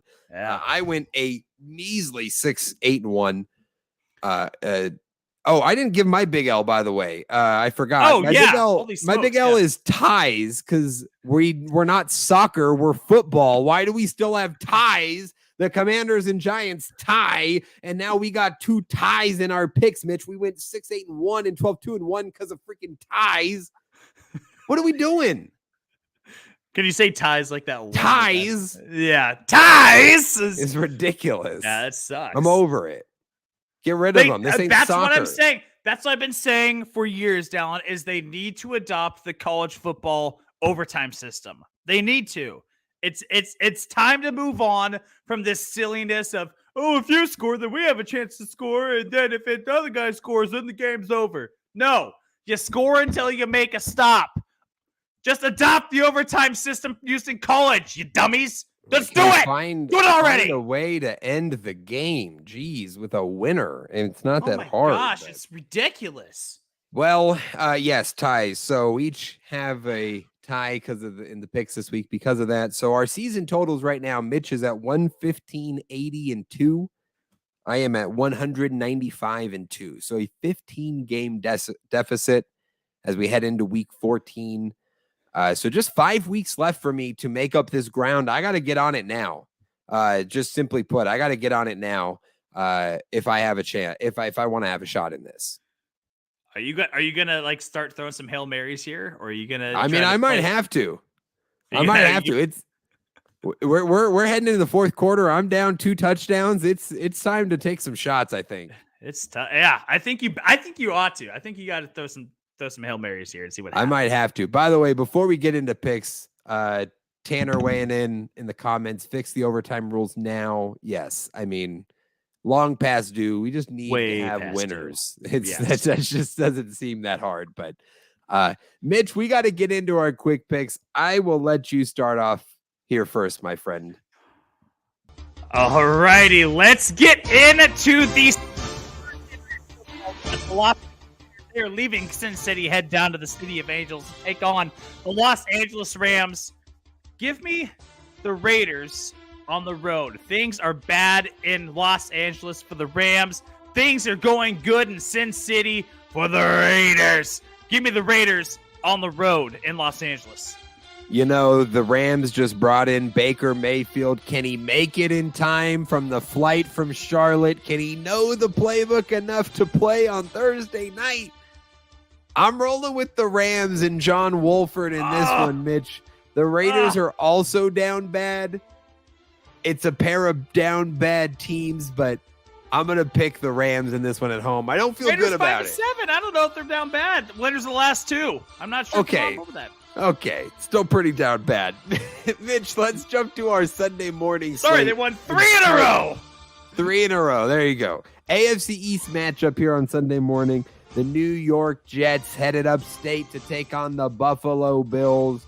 Give me Buffalo at home. The story of Mike White, you love it, but not going to be enough against the Bills. Big Mike White fan over here. Week 8, 2021, Mike White was the most elite you'll ever see a quarterback ever. We don't get that Mike White this week. Give me the Buffalo Bills in upstate New York. Getting it done in Orchard Park. Following that, Dallen, it is the battle for Ohio supremacy. We got the Cleveland Browns. They're headed over to the home of Skyline Chili to Cincinnati to take on the Bengals. Who they think gonna beat them Bengals? Give me the Bengals at home in Cincinnati over the Brownies. Give me Joe Burr, Joe Exotic, the Tiger King over the Brownies. Yeah, I may on principle pick against the Browns for the rest of the season with Deshaun Watson back. It just feels gross. But again, Cincinnati, as I said, potentially should be the AFC favorite to go to the Super Bowl. They get it done here in the AFC North, Mitch. I'm going with the Bengals as well to get it done in a matchup of two cities in Ohio. Cleveland is still better, but we'll roll with Cincinnati to get the W. Mitch, following that, a Texas-sized matchup between the Texans and the Cowboys. It's not going to be a good matchup, though. It's going to be a Texas-sized margin of victory for the Cowboys. They'll get it done at home easily over Houston. Yeah, that's right. The Cowboys going to wrangle the Longhorns over there in Houston. Give me the Cowboys in the Big D over the Texans at home. Boys in Jerry World. Following that game, we got Minnesota Vikings. They're leaving the upper Midwest to head, well, they're actually just heading a little bit east over to Motor City to take on the Detroit Lions, the Fighting Dan Campbells, as you like to call them, Dallen. They're going to bite some kneecaps. They're going to scrap. Confusing team over there in Minnesota. I am going to take the Detroit Lions at home over the Minnesota Vikings. Give me the Lions in the home upset. Campbell's. Mitch, you're saying home upset. The Lions are favored. -2.5 at home. Whoa, I didn't even look at the line. The Vikings, the 2-loss, 10-win Vikings, are not favored to beat the Lions. Does that say something about Detroit? Does that say something about Minnesota? I guess we'll find out. I am going to roll with the Vikings in this one. A tight, close matchup. Should be one of the best games of the week, but I will roll with Minnesota to get it done as the underdog on the road. Following that game, Mitch, another great matchup. NFC East this time. Philadelphia. They're headed to the Big Apple to take on the New York Giants, coming off of a stupid tie. Can they get a win this time? Can they just get a result other than a tie? We will hope. I'm rolling with Philly in this one. Fly, Eagles, fly. They get it done on the road. Yeah, I mean, this is probably going to be a kind of intriguing matchup. I like the Giants have played well at the Meadowlands so far this year. EAGLES, Eagles. Give me the Eagles on the road in the Meadowlands to take down the G-Men. Fly, Eagles, fly. Give me Philly on the road. Following that one, Baltimore. They're leaving the state of Maryland to head over to the Steel City to take on the Steelers. Kenny Pickett's got the crew working pretty well right now. They're looking a lot better than they did early on in the year. Lamar and those Ravens. Rough week last week. Tight win. Shouldn't have been that tight over the Broncos. I'm taking the Ravens over the Steelers, though. Give me the Ravens on the road in Pittsburgh. Yeah, no Lamar likely this week with the PCL injury. They get the win with Tyler Huntley regardless. Can they get another win with the backup quarterback here. I'm actually rolling with the Steelers in this one. Pittsburgh's been playing better of late. They've been able to stick around in some games with the injury to Lamar Jackson. Perhaps they can steal one here at home. I'm taking Pittsburgh. Final Sunday morning game, an AFC South matchup, Mitch. The Jaguars, they're leaving the swamps of Jacksonville, and they're headed to Tennessee to take on the Titans. Can the Titans get a win with a new GM? Yeah, probably. It doesn't affect the day-to-day that much. Titans are going to get the win here. Yeah, music's going to be playing loud in Music City, Tennessee. Give me the Titans in Nashville over the Jaguars. Sunday afternoon slate, the Kansas City Chiefs, they're leaving the state of Missouri to head over to Mile High to take on the Denver Broncos. The Broncos right now are a mess. Give me the Kansas City Chiefs on the road in a monster win over the Bronx. Yeah, I mean, how could you pick the Broncos at this point? Really? I mean, how could you pick them against anybody, let alone Patrick Mahomes and the Chiefs? Yeah, we're rolling with Kansas City easy in this one. Mitch, I am excited about this game because I will be at this game this Sunday in Seattle. My Carolina Panthers, led by Sam Darnold, headed to the Emerald City to take on Geno Smith and the Seahawks. I'll be on location rooting my Panthers for the first time in person. I'm so excited to see my Panthers despite how bad they are this year. But Panthers, Seahawks, and Mitch, I'm going to this game. There's no way in hell I'm picking against the Panthers. I don't care if it's illogical. I'm rolling with the boys. Keep pounding. Panthers win. See, you just had a little bit of Mitch with the Bears moment there. You know, I like it. I like that you could experience that a little bit. I love it. Dallen, my heart will be with you, hoping that the Panthers can pull this one off. My head tells me, give me Seattle at home. I'm going to take the Seahawks at home, the 12th man, getting it done over the Carolina Panthers. I wish I could tell you keep pounding, but I can't. Okay. I can't. Give me the Hawks. I get it. Following that game, we got Tampa Bay Buccaneers. They're leaving South Florida to head over to the city by the Bay to take on the San Francisco 49ers. Big Niners guy right now. I love the Niners. I love what they're doing defensively. I actually like the position they're in offensively. They can remain creative, how they mix the run and the pass. Give me San Francisco over Tampa Bay at home. This seems like an easy pick for me. Probably easiest pick of the week. I'm going to be honest with you. You know, it has been ugly, but the last couple weeks, the Bucs have just figured out ways to get wins. And it hasn't been pretty, but Tom Brady has had some flashes of the Tom Brady of old that we're familiar with. And with Brock Purdy in the lineup and continuity, a question for the Niners, I say Tampa Bay gets an upset here, gets a win on the road, and improves to 7-6 in the NFC South.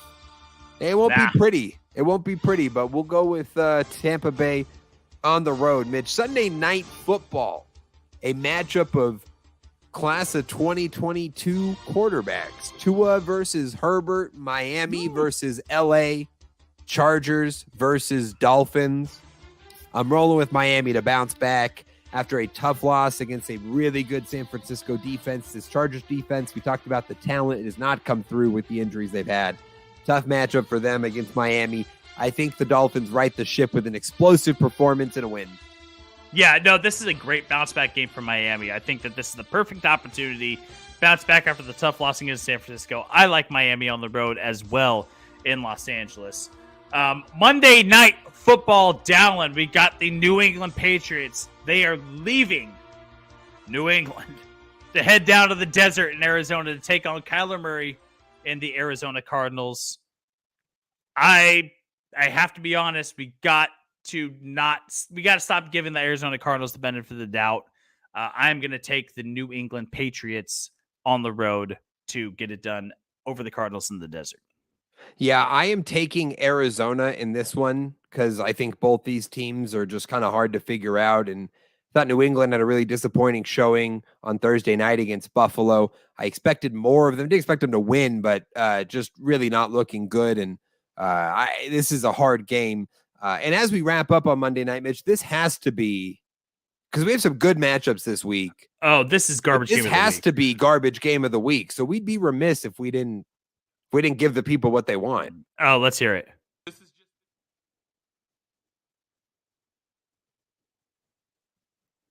I got to turn the volume up. Oh no. Here we go. Garbage game of the week. This is just hot garbage. Straight hot garbage. You're a garbage person. Should we play it twice? I'm playing it again just because we messed it the first time. Let's hear it. Let's hear it one more time. Play it three times. This is just hot garbage. Straight hot garbage. You're a garbage person. There you go. Yeah. There you go. Look, definitely garbage game of the week. How did we get this for Monday night? Come on. Like flex this to like Thursday. I don't know.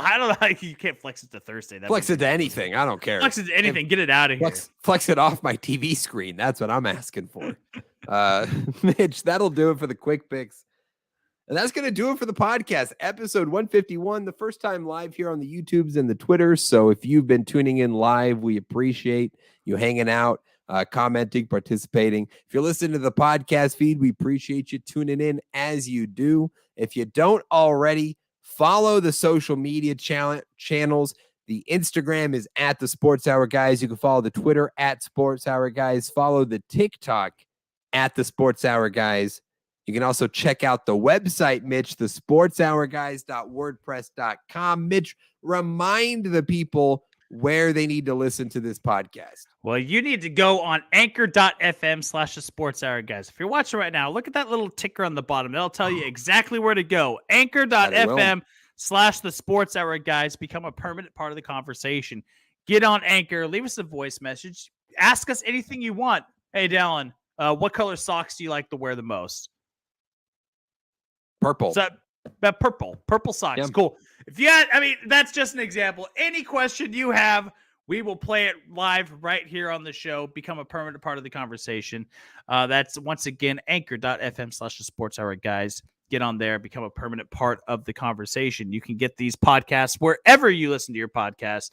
That's Apple Podcasts, Spotify, Stitcher. If you look us up there, you will find the Sports Hour Guys.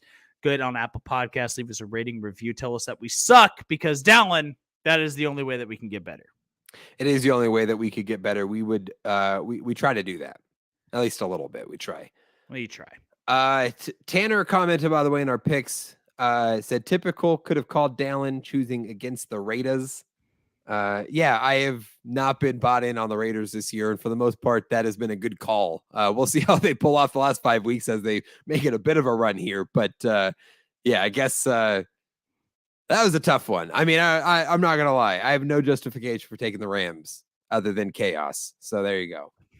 Yeah, you were talking about trying to make a push there at the end of the year to win some games, and then you took the Rams over the Raiders. So I don't know where you were going with that one, but I was like, okay, so. Cool. That's a good point.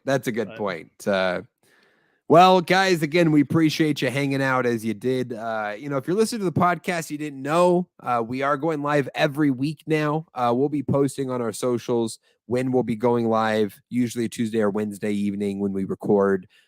Just for fun. If you want to tune in, you're more than welcome. If not, listen to the podcast. It's fine with us. We're just here for you. If you want to be a part of the conversation, as you heard Tanner commenting during the live, then join us on YouTube, Twitter, and some of our other socials as we continue to grow this, and you can be a real part of the podcast. That's what we're trying to do here. Right, Mitch? That's absolutely right. Absolutely right. All righty. Well, you hear the music. It's time to wrap it up. We appreciate you hanging out as you always do.